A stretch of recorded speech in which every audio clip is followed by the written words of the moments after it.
मूसा की माँ, मैं वादा करता हूँ जब तुम्हें वापस करूंगा तेरा बेटा तो अल्लाह का रसूल बना करके दूंगा। क्यों नहीं यकीन करती? जब अल्लाह खुद कहे तुम मूसा मेरे हवाले कर दो, समुद्र में डाल। लेकिन मेरे भाइयों, माँ तो माँ होती है। माँ वो जिगर कहाँ से लाए, माँ वो दिल कहाँ से लाए जो अपने गोशे जिगर को अपनी आंखों के सामने समुद्र में डाले। हिम्मत करती है, लेकिन नहीं बताया कौन थी, नहीं बताया कि वो कितनी खूबसूरत थी, उसके शक्ल सूरत के बारे में नहीं बताया। लेकिन अल्लाह ताला उस लड़की के बारे में जो हाईलाइट कर रहा है वो उसकी शर्म हया है। देखिए किस तरह कितनी खूबसूरती से अल्लाह ताला उनकी शर्म हया का जिक्र कर रहा है। हमने ये मजबूत मजबूत पहाड़ बनाकर जमीन की खूंटियां गाड़ दी है। अल्लाह यहाँ भी कह रहा है कौन है जिसने इस जमीन को तुम्हारे लिए करारगाह बना दिया। अल्लाह कह रहा है यूं ही नहीं है इस जमीन के अंदर, बल्कि हमने पहाड़ बनाकर जमीन की मैखें लगाई है, जमीन की खूंटियां गाड़ी है, तब जाकर ये जमीन अपनी जगह पर साकित है। वरना जमीन ऐसे ऐसे हिलती, इधर कभी उधर कभी इधर। और अल्लाह ने इस जमीन के अंदर ग्रेविटी रखी, अल्लाह ने गुरुत्वाकर्षण पैदा करके इस जमीन के अंदर हमारे लिए करारगाह पुकारा जाता। वो सब क्या है? मुर्दे हैं, वो कब्रों में मदफून है। एक जगह अल्लाह ने बताया उनको तो ये भी शऊर नहीं है अय्यान युबअसून के दोबारा वो कब उठाए जाएंगे। तो वो तुम्हारी फरियाद रसी क्या करेगा, वो तुम्हारी हाजत रवाई क्या करेगा, वो तुम्हारी मुश्किल कुशाई क्या करेगा, वो तुम्हारे लिए नफा और नुकसान का मालिक क्या हो सकता है जो मर गया और मरकर मनोमन मिट्टी के अंदर चला गया, वो तुम्हारे लिए फायदा कैसे का दावा करने वाला, अपने सामने सबको झुकाने वाला, अना रब्बुकुमुल आला कहने वाला, अपनी बीवी को बच्चा देने के भी लायक नहीं है, लेकिन फिर भी खुदा है। ऐसे कितने बेशुमार खुदा बने बैठे हैं जिनके अंदर खुद नफा पहुंचाने की सलाहियत नहीं है। अल्लाह वही कह रहा है हमने फिरऔन की बीवी आसिया के दिल में मोहब्बत डाला है। मूसा की माँ, तू इसे फकीरी में पाल रही थी ना, अब ले दूध तेरा, बच्चा तेरा, और उस बच्चे को दूध पिलाने पर तुम्हें उजरत भी मिलेगी। तू इसे गरीबी में पाल रही थी, मैंने बादशाह के महल में पाल दिया। अल्लाह, इस तरह अल्लाह ताला जब किसी की हिफाजत करता है, किसी चीज को जब महफूज करता है, तो इस तरीके से दुश्मन के घर में अल्लाह ताला ने हजरत मूसा अलैहिस्सलाम की परवरिश करके पूरी दुनिया के लोगों को यह पैगाम दिया कि अल्लाह ताला जब किसी को बाकी रखना चाहे तो दुश्मनों से काम ले लेता है। वहीं पर मौजज़ात अता की गई। उस जो लाठी लेकर के चलते थे उसी असा को अल्लाह ने कहा कि रखो, रखा, सांप बन गया। हजरत मूसा डरे, कहा ला तखफ, तुम डरो नहीं, ये तुम्हारा मौजज़ा हुआ। और यदे बैज़ा भी वहीं पर दिया गया। अल्हम्दुलिल्लाहि रब्बिल आलमीन वस्सलातु वस्सलामु अला सय्यिदिल अंबिया वल मुरसलीन व अला आलिहि व अस्हाबिहि अजमाइन, अम्मा बाद। हज़रात गिरामी क़द्र, आज 20वें पारे की कुछ चुनिंदा आयात का खुलासा आपके सामने रखना है। कल से ताक रातों की शुरुआत है और ताक रातों में यहाँ तफसीर के बजाय अलग मौजू पर बयान होता है। तो इंशाअल्लाह जहां तक हमारा ये सिलसिला जाएगा उसी पर हम इख्तिसार करेंगे और मुनहसिर करेंगे। अल्लाह ताला ने इस पारे के आगाज में बहुत सारी नेमतों के बारे में सवाल पूछा है कि ऐ मेरे बंदो, ये एहसानात हमने तुम्हारे ऊपर किए या किसी और ने किए? इन चीजों को मैंने बनाया या कोई और भी शरीक था? और जब मैंने बनाया है तुम इस बात का इकरार करते हो, तो फिर जब इबादत का मामला आता है तो मेरी इबादत में दूसरों को क्यों शरीक व साझी बनाते हो? सिंपल सा सवाल। लेकिन मुशरिकीन मक्का के जहन में यह बात नहीं घुसती थी। वो मानते थे कि जमीन और आसमान का पैदा करने वाला अल्लाह है। बहर बर खुश्क तर हैवानात जमादात नबातात सारी चीजें अल्लाह की खिलकत है।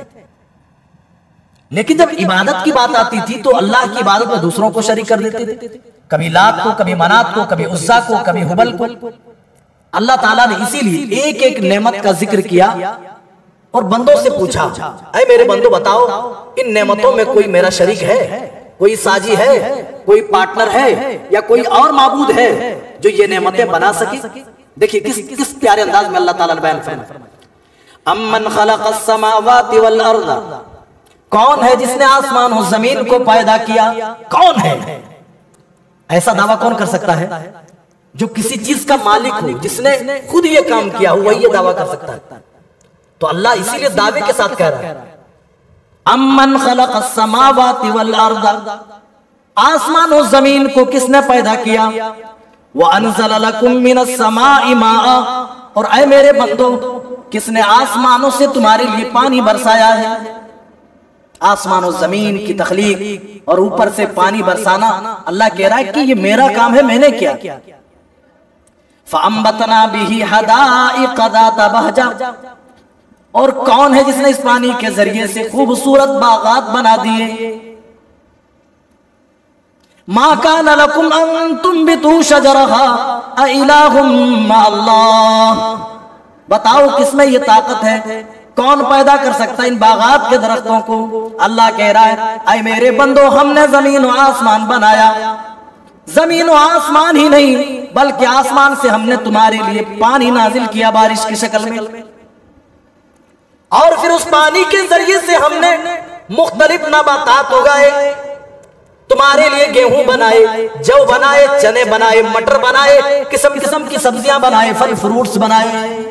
अल्लाह इशारा कर रहा बंदा, अइलाहुम मअल्लाह, बताओ अल्लाह के साथ किसी का भी शरीक है?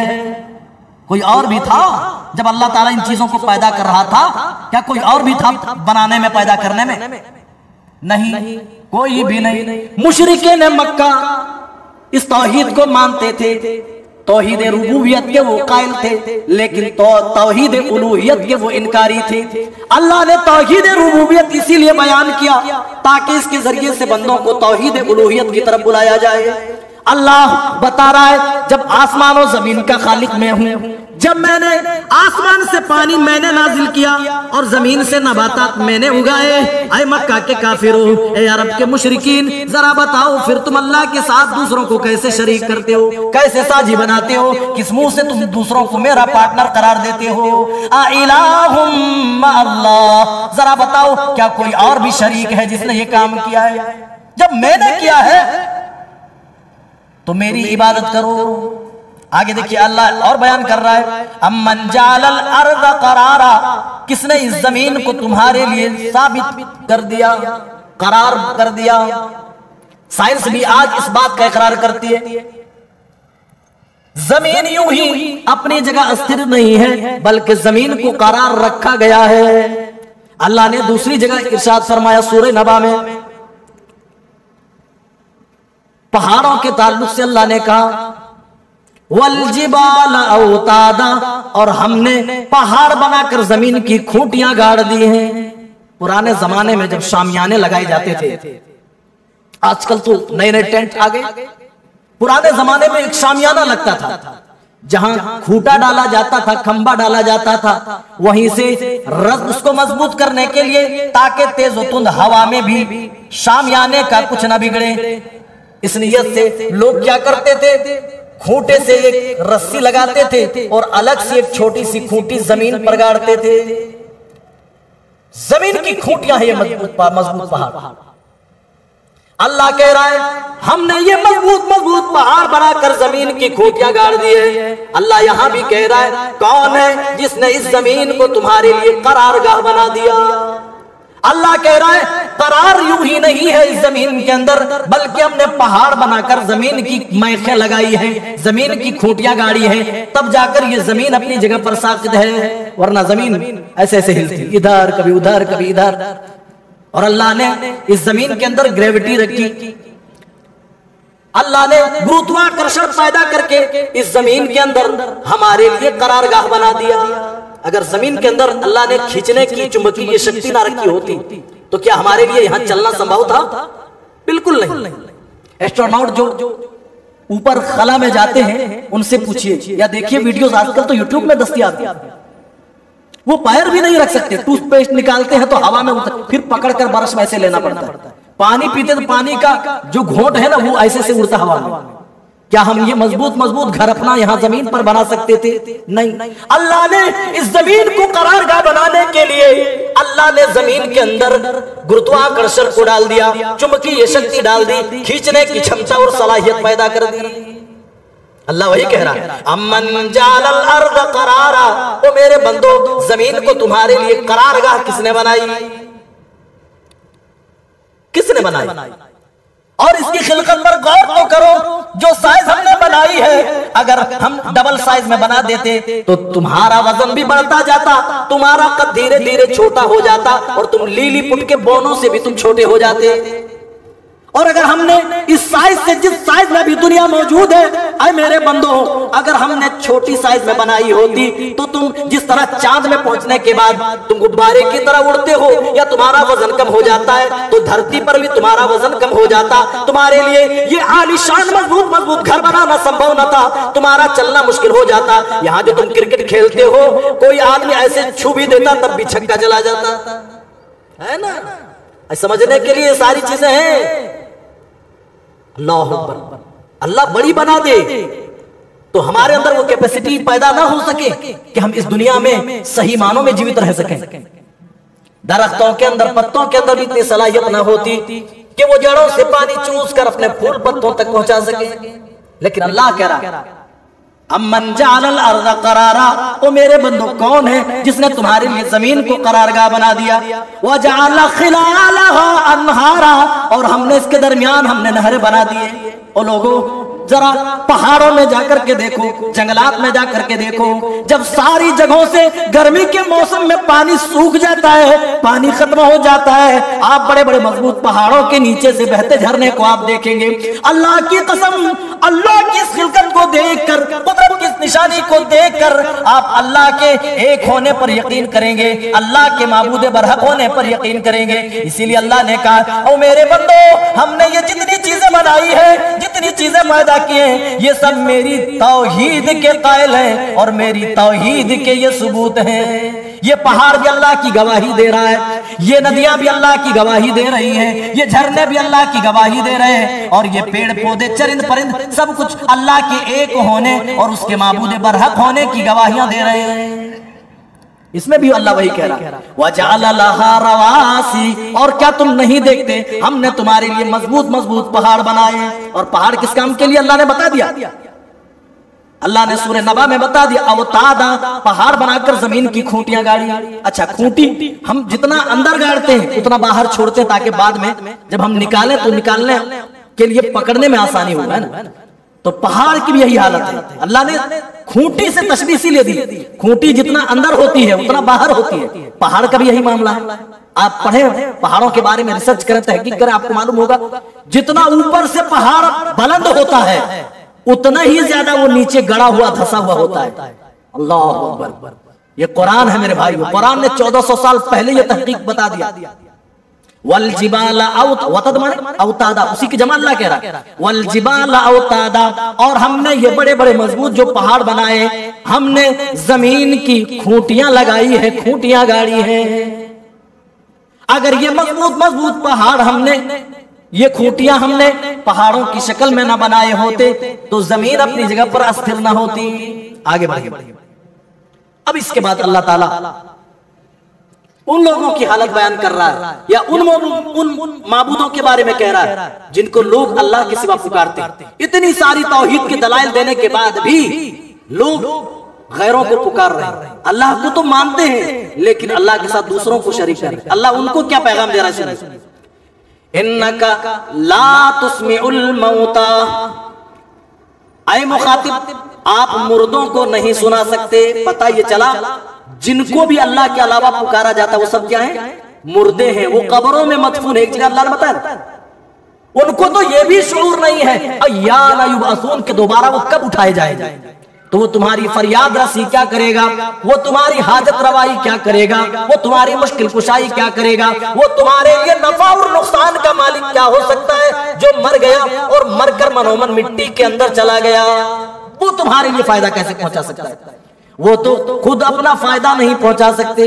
जब वो मरा तो खुद उन्होंने गुस्ल नहीं लिया, बल्कि लोगों ने उन्हें गुस्ल दिया। खुद कफन नहीं पहना, लोगों ने पहनाया।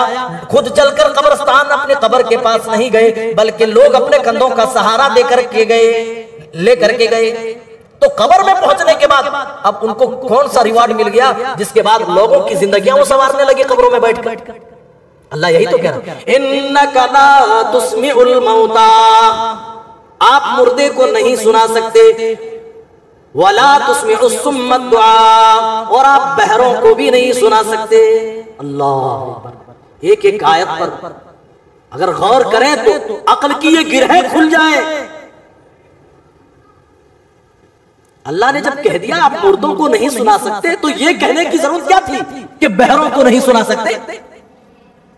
जो सुनने से आ रही है, जिसकी हमने समाअत छीन ली है, ऐ नबी आप उसको भी नहीं सुना सकते। जब मुर्दा कह दिया गया तो ये अलग से बहरा लाने की क्या जरूरत है कि आप बहरों को भी नहीं सुना सकते? इसमें हिकमत है और बहुत बड़ी हिकमत है। अल्लाह मुशरिकों को देखिए किस तरह समझा रहा है, तौहीद उलूहियत की तरफ किस तरफ अल्लाह ताला अपने बंदों को बुला रहा है। बहरे के अंदर एक ताकत, बहरे से एक ताकत छीनी गई, सिर्फ समाअत की। अल्लाह कह रहा है, ऐ नबी, बहरे से हमने समाअत की ताकत छीन ली है, तो आप उसको सुना नहीं सकते। जब आप बहरों को नहीं सुना सकते, जिसकी हमने एक ताकत सल्ब की है, छीनी है, तो आप उसको कैसे सुना सकते हैं जिसकी हमने सारी ताकतें सल्ब कर ली हैं? वो उठ नहीं सकता, वो बैठ नहीं सकता, वो बोल नहीं सकता, वो हाथ उठा नहीं सकता, वो कुछ सुन नहीं सकता। आप बताइए, जिससे एक ताकत हम छीने आप उसको न सुना सकें, जिससे हमने सारी ताकतें ले ली हैं, सारी ताकतें छीन ली हैं, आप उसको कैसे सुना सकते हैं? अल्लाह, एक ताकत बहरे से छीन ली गई है, तो बहरे नहीं सुन सकते। अल्लाह यही कह रहा है, एक ताकत छीन लेने पर उसकी समाअत खत्म। मुर्दे से तो सारी ताकतें छीन ली जाती है, ना उठ सकता है, ना बैठ सकता है, ना सो सकता है, ना खा सकता है, ना पी सकता है, ना चल सकता है, ना बोल सकता है, ना सोचो फिक्र कर सकता, कुछ भी नहीं। तो उसको आप कैसे सुना सकते हैं? अल्लाह फिक्र दे रहा है, तुम जिन कब्रों में मदफून लोगों को पुकारते हो, उनसे तो हमने सारी ताकतें छीन ली है, वो तुम्हारी पुकार नहीं सुन सकते। और अल्लाह ने एक जगह कहा, वो तुम्हारी पुकार अगर सुन भी ले बिल फर्ज महाल मस्तजाबू लकुम, तो कयामत तक तुम्हारी पुकार का वो जवाब नहीं दे सकते। इस तरह अल्लाह ने अपनी तौहीद समझाई। अब सूरह कसस की शुरुआत होती है। सूरह कसस की इब्तिदा में अल्लाह ताला ने मूसा अलैहिस्सलाम की बचपन की जिंदगी को बयान किया। बड़ा दिलचस्प वाक़या, नाम ही सूरह कसस, किस्से वाली सूरत है। जस्ट अल्लाह ताला ने हजरत मूसा अलैहिस्सलाम के बारे में बयान किया। हजरत मूसा अलैहिस्सलाम जिस दौर में पैदा हुए, फिरौन उस दौर में बादशाह हुआ करता था, और बहुत बड़ा बादशाह। किसी काहिन ने फिरौन को बताया कि एक बच्चा पैदा होने वाला है जो तुम्हारे खात्मे का सबब बनेगा, तुम्हारे लिए रंज गम का बाइस होगा। एक काहिन ने, एक जादूगर ने यह पेशीन गोई की, तो फिरौन ने ऐलान किया कि जितने भी बच्चे पैदा हो, लड़के पैदा हो, सबको कत्ल कर दिया जाए। अल्लाह कह रहा है, युज़ब्बिहूना अबनाअकुम व यस्तहयूना निसाअकुम।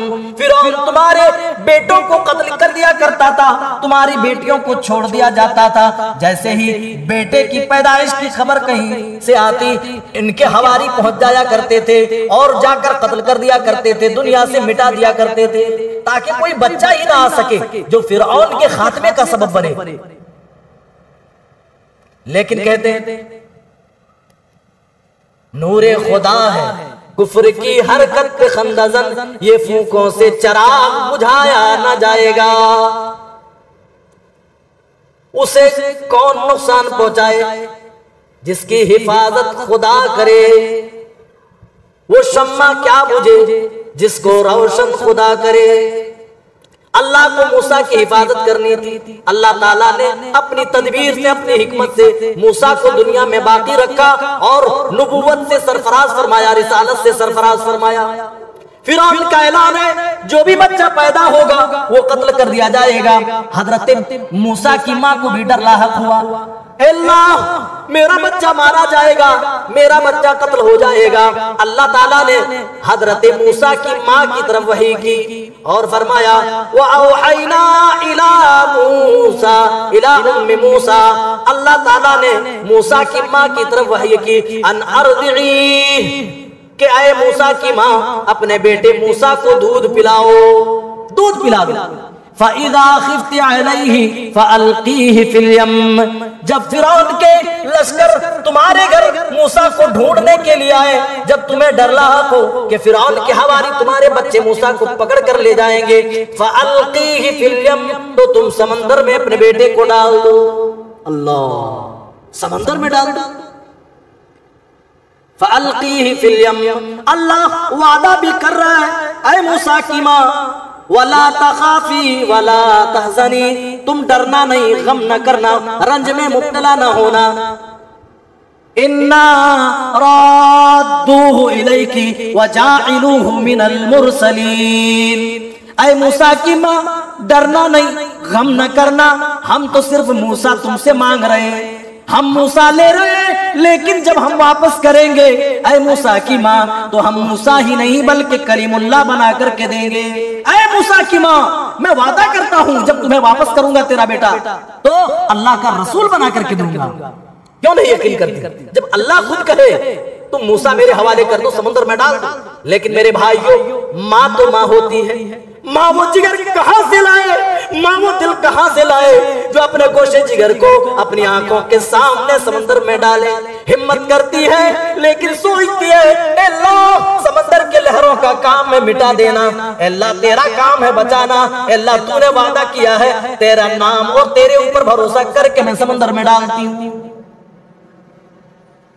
जरा सोचो मेरे भाई, सारी मोहब्बतें दुनिया की झूठी हो सकती हैं, लेकिन एक माँ की मोहब्बत जो अपनी औलाद के हक में रखती है, अपनी औलाद के लिए जो मोहब्बत रखती है, वो कभी झूठी नहीं हो सकती। हमने इन्हीं अपनी आंखों से देखा मेरे भाइयों, पढ़ने के जमाने में एक रेल एक्सीडेंट के अंदर एक माँ, यहाँ बॉडी आधी कट गई है लेकिन फिर भी सीने से अपने बच्चे को चिमटाई। अल्लाह, बड़ा मुश्किल होता है दूध पीते बच्चे को माँ से जुदा कर देना, लेकिन अल्लाह वादा कर रहा है तो हजरत मूसा की माँ समंदर में डाल देती है। अल्लाह आगे कह रहा है फल्तक़तहु आलु फिरऔन लियकून लहुम अदुव्वन व हज़ना, फिरौन के लोगों ने हजरत मूसा को रिसीव कर लिया, उठा लिया। यही वो बच्चा है जो आगे चलकर इनके रंज का सबब हुआ, इनके लिए मुसीबत का सबब हुआ, इनके गम का सबब बना। इन्ना फिरऔन व हामान व जुनूदहुमा कानू खातीन, फिरौन, हामान और उनके सारे लाओ लश्कर खता पर थे, यहाँ गलत थे। उनको क्या खबर थी कि जिस बच्चे को हमने अभी अभी रिसीव किया है, अभी अभी हमने उठाया है, वो बच्चा आगे चलकर हमारी सल्तनत के खात्मे का एक बड़ा जरिया बनेगा। क्या खबर? अल्लाह अकबर। और अभी मूसा अलैहिस्सलाम फिरौन के महल में भी पहुंचे हुए हैं। अल्लाह ताला ने फिरौन के महल में पहुंचने से पहले हजरत मूसा की माँ से कहा था, ऐ मूसा की माँ दूध पिला दो और समंदर में डाल दो। अब समंदर के अंदर भी डाल दिया गया है और बाकायदा फिरौन के लोगों ने उस बच्चे को उठा लिया है। फिरौन की बीवी जो थी उसका नाम था आसिया, उसके दिल में मोहब्बत डाल दी बच्चे के तई। फिरौन की बीवी कहने लगी वक़ालत इमराअतु फिरऔन क़ुर्रतु ऐनिन ली व लका, इस बच्चे को छोड़ दो, ला तक़तुलूहु असा अन यंफ़अना औ नत्तख़िज़हु वलदा, ये बच्चा हमारी और तुम्हारी आंखों का ठंडक बनेगा और मुमकिन है कि ये हमें कोई नफा पहुंचाए, कोई फायदा दे दे। औ नत्तख़िज़हु वलदा, ऐ फिरऔन, या फिर हम इसे अपना बेटा बना लें। पता ये चला फिरऔन की अपनी खुद की कोई औलाद नहीं थी। अल्लाह, सारी दुनिया से खुदाई का दावा करने वाला, अपने सामने सबको झुकाने वाला, अना रब्बुकुमुल आला कहने वाला, अपनी बीवी को बच्चा देने के भी लायक नहीं, लेकिन फिर भी खुदा है। ऐसे कितने बेशुमार खुदा बने बैठे हैं जिनके अंदर खुद नफा पहुंचाने की सलाहियत नहीं है। अल्लाह वही कह रहा है, हमने फिरौन की बीवी आसिया के दिल में मोहब्बत डाल दी और फिरौन की बीवी कहने लगी कुर्रतु ऐनिन ली वलक वला तख्तुलू, ये बच्चा हमारी और तुम्हारी आंखों का ठंडक बनेगा, वला तख्तुलू, इसको कत्ल ना करो, असा अन यनफअना औ नत्तखिदहु वलदा, उम्मीद है कि ये बच्चा हमें कोई नफा दे, कोई फायदा पहुंचाए, अगर कुछ फायदा भी नहीं मिला तो कम से कम हम इन्हें अपनी औलाद बना लेंगे, ये बच्चा फायदा देगा। फिरौन की बीवी ने कहा। इस बात की अल्लाह ने भी लाज रख ली और अल्लाह ताला ने जब हजरत मूसा को नबूवत दी तो हजरत आसिया के दिल में ईमान पैदा कर दिया। हजरत आसिया मूसा पर ईमान ले आई, एक अल्लाह पर ईमान ले आई। इसके सबब फिरौन ने काल कोठरी में डाल दिया, हजरत आसिया को एक लंबे अरसे तक जेल में डाले रखा, वहीं घुट घुट करके हजरत आसिया शहीद हो गई, अल्लाह की तौहीद में दुनिया से प्यारी हो गई। जिस तरह फिरौन की बीवी ने कहा था अयनफाना, ये हमें फायदा पहुंचाए, तो फायदा पहुंचाया कि नहीं पहुंचाया? ईमान का फायदा, सबसे बड़ा फायदा पहुंचाया। अच्छा, जैसे ही डाला तो मूसा की मां ने कहा वक़ालत लिउख्तिही क़ुस्सी फ़बसरत बिही अन जुनुबिन वहुम ला यशऊरून, अपनी बेटी से कहा, मूसा की बहन से कहा, ए बेटी जा अपने भाई के पीछे पीछे तो जा, जरा इसके साइड साइड में चलना, देखना तेरा भाई कहां कहां जा रहा है। बच्ची ने तो देखा, नाम था उसका मरियम बताया जाता है, पीछे पीछे गई और कहा कि देखो दूर से देखना, कहीं ऐसा ना हो कि फिरौन के लोग तुम्हें पहचान लें।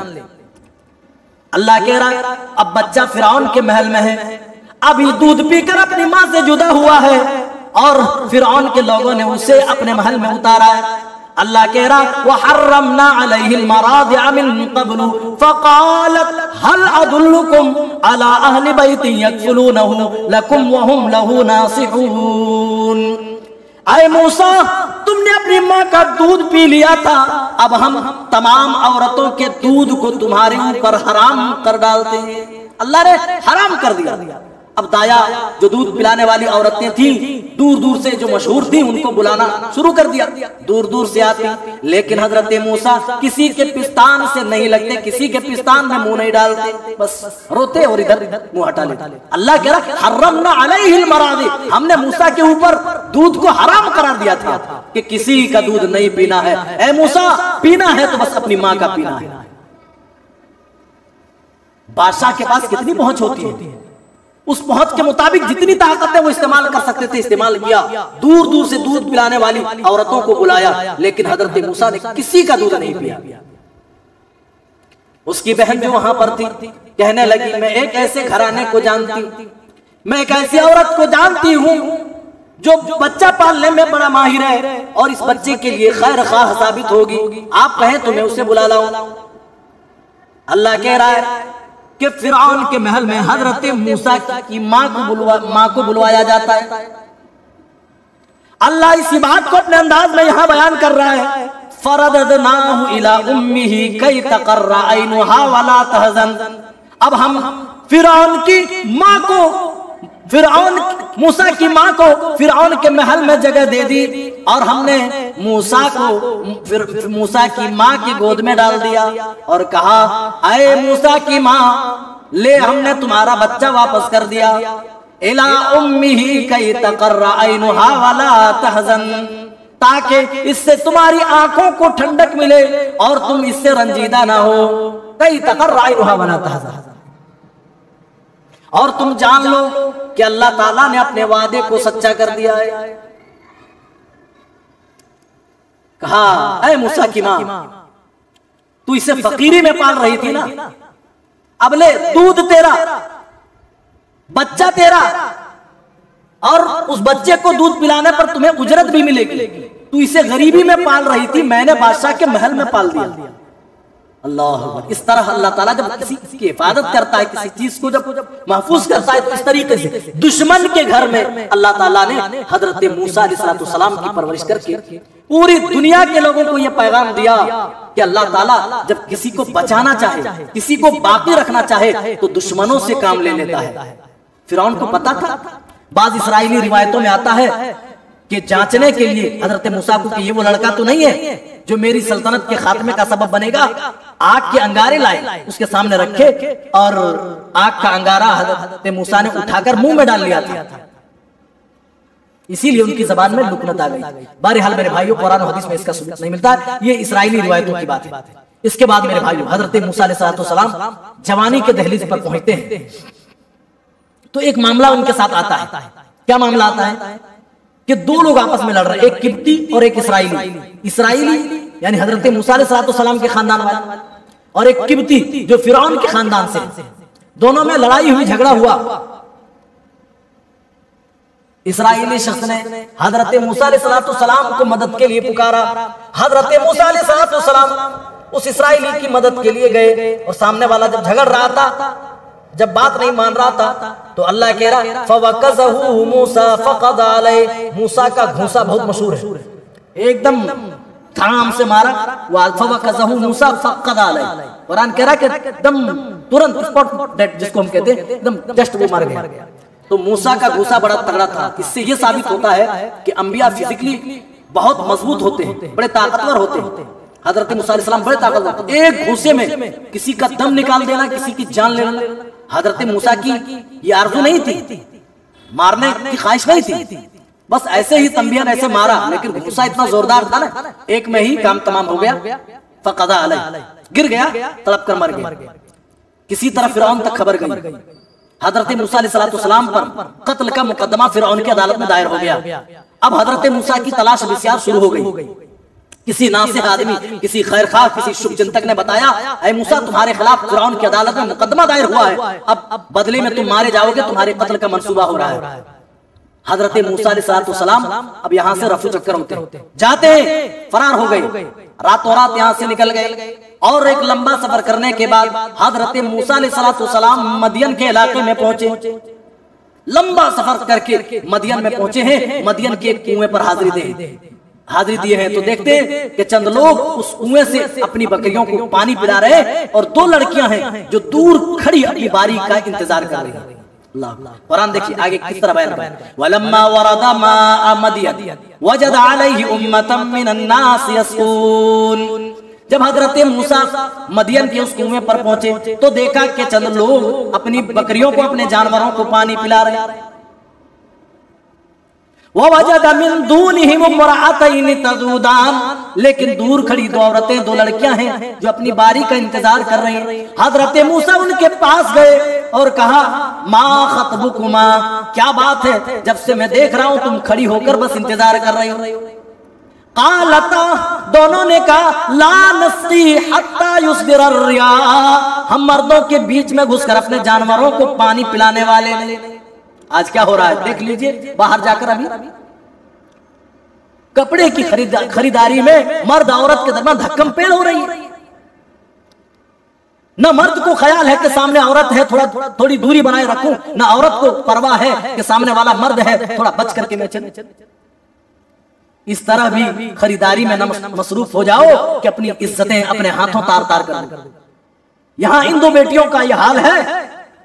कहती है कि हमें अपनी इज्जत इस तरह खराब करना गवारा नहीं है कि मर्दों के साथ जाकर के मिले और उनकी लाइन में खड़े होकर के हम उनके साथ मिलकर के पानी पिलाएं। नहीं, ला नस्की हत्ता युस्दिर अर्रिया, जब तक ये बारी अपनी खत्म करके पानी पिलाकर नहीं चले जाते हम इनके साथ मिलकर नहीं पिलाएंगे।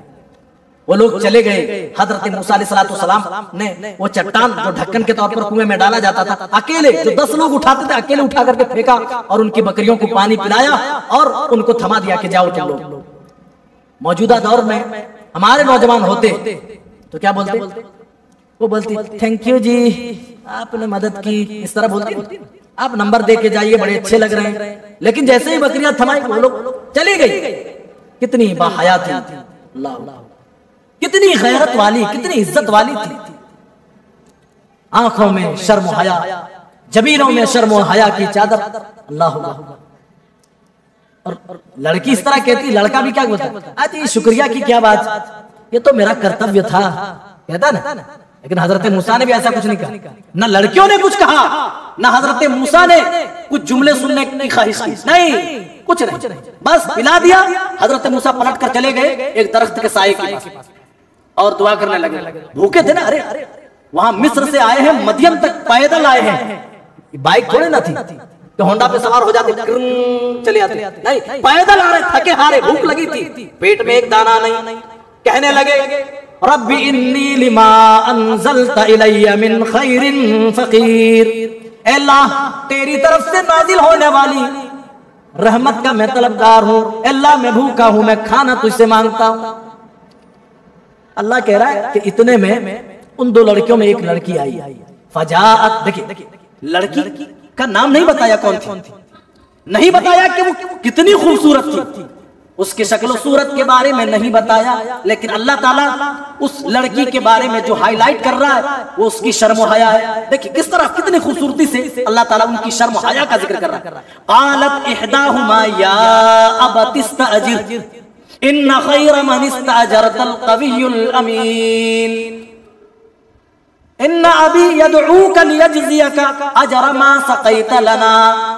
कहने लगी, शर्माती हुई आई, शर्महाया के साथ चलती हुई आई और कहने लगी, अरे आदमी चलो, मेरे अब्बू ने आपको बुलाया है, आपने जो हमारी बकरियों को पानी पिलाया है उस पर आपको कुछ अज्र देना चाहते हैं। इससे ये मालूम हुआ कि अगर कोई आपकी मदद कर दे, आपका काम निकल जाए और आपको कुछ अदा करने के लिए आपके पास कुछ है तो मुफ्त में वो काम, वो एहसान मत लीजिए। हजरत शुएब, वो जो नबी थे वो शुएब नहीं, दूसरे शुएब जो बूढ़े थे, उन्होंने कहा कि जिसने ये काम किया, जिसने हमारी मदद की, उसको बुला करके लाओ। और लड़कियों ने जब जिक्र किया कि हम पानी पिलाने आए हैं तो वजह भी बयान कर दी कि हमारे अब्बू क्या है, बहुत उम्र दराज हैं, बहुत बूढ़े हो गए हैं, वरना लड़कियों का ये काम नहीं है कि बाहर का काम करें। आज ये नारा दिया जाता है, अजी मर्द औरत सब बराबर हैं, इसलिए औरतों का ये हक है कि बाहर निकलकर काम करें। मेरे भाइयों, औरत का हक तो ये है कि औरत घर में रहे, कमाने की जिम्मेदारी तुम्हारी है, मर्द कमाए। अगर किसी की बहन है, अगर औरत तो भाई की जिम्मेदारी है, किसी की बेटी है तो बाप की जिम्मेदारी है, किसी की बीवी है तो ये शौहर की जिम्मेदारी है कि वो कमा करके लाए। औरत घर की रानी है, वो घर में बैठकर घर को देखेगी, घर को चलाएगी। तो कहा हम इसलिए आए हैं, हमारे बाप बहुत बूढ़े हो गए, वो नहीं आ सकते। ये आई तमशी अला इस्तिहया क़ालत इन्न अबी यदऊका लियजज़ियका अजर मा सक़ैत लना, आपको कुछ अज्र देना चाहते। और जब ये हजरत मूसा अलैहिस्सलाम उनके साथ चलने लगे, हजरत मूसा की भी अमानतदारी देखिए, ये नहीं कि चलो लड़की चल रही है तो उनके पीछे पीछे चल, नहीं, ऐसा ना हो कि भाई कुछ चीजें वाज़े हो जाए। हजरत मूसा आगे चले तो लड़की को भी मालूम हो गया ये सिर्फ ताकतवर ही नहीं है, ये बड़े अमीन हैं, बड़े अमानतदार हैं। क्योंकि आदमी क्या चाहता है, हर जगह चटक मटक देखने का ख्वाहिश होता है ना मर्दों को, लेकिन हजरत मूसा इतने अमानतदार कि लड़के आगे जा रहे हैं, लेकिन आगे क्रॉस करके ओवरटेक करके आगे चले गए।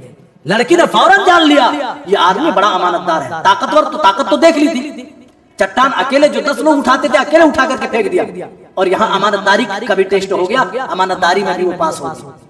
तो उन दोनों बेटियों में से एक बेटी ने कहा, अरे मेरे अब्बू जान, ये आदमी तो बड़ा ताकतवर है, ये आदमी तो बड़ा अमीन है, अमानतदार है, इसको आप उजरत पर रख लीजिए। तो हजरत शुएब ने कहा, उजरत पर क्यों रखे जी, इहदा बनतैया हातैन इन्नी उरीदु अन उनकिहका इहदा बनतैया हातैन, ऐ मूसा मैं चाहता हूं कि अपनी 2 बेटियों में से किसी एक बेटी से आपका निकाह कर दूं। अला अन ताजुरनी समानिया हिजज, किस चीज के बाद, आप 8 साल हमारे यहाँ उजरत पर काम करेंगे। अल्लाह, आज बेटियों की शादी के लिए बेटी का बाप परेशान हो जाता, घर तक बिक जाते, जमीनें बिक जाती हैं। लेकिन उस दौर को याद कीजिए, इस्लाम का क्या कॉन्सेप्ट है, लड़की वाले नहीं लड़के वाले खर्च करेंगे। हजरत मूसा जैसे जलीलुल कद्र रसूल और नबी को एक लड़की को निकाह में लेने के लिए 8 साल या 10 साल उजरत करनी पड़ी, नौकरी करनी पड़ी अपनी ससुराल में, महर के तौर पर।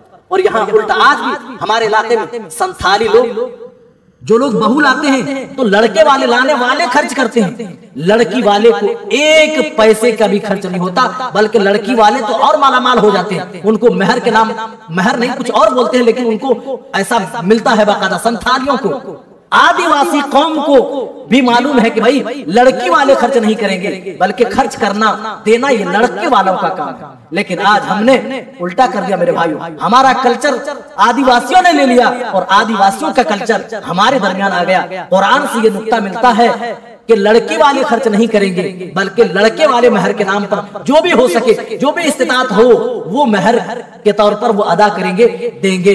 मेरे भाई, हजरत मूसा कुछ दिनों के बाद ये जब ड्यूटी पूरी करते 8 साल 10 साल अपनी बीवी को लेकर के चलते हैं, तूर में आग दिखाई देता है। अल्लाह ताला हजरत मूसा कहते हैं कि चलो मैं तुम्हारे लिए आग का कुछ अंगारा ले आऊं ताकि तुम अपनी हाथ सेक लो। बहरहाल अल्लाह ताला ने वहां ऊपर बुलाकर नबूवत और रिसालत से सरफराज फरमाया। हजरत मूसा को वहीं पर मौजज़ात अता की गई। उस जो लाठी लेकर के चलते थे उसी असा को अल्लाह ने कहा कि रखो, रखा, सांप बन गया। हजरत मूसा डरे, कहा ला तखफ, तुम डरो नहीं, ये तुम्हारा मौजज़ा हुआ। और यदे बैज़ा भी वहीं पर दिया गया।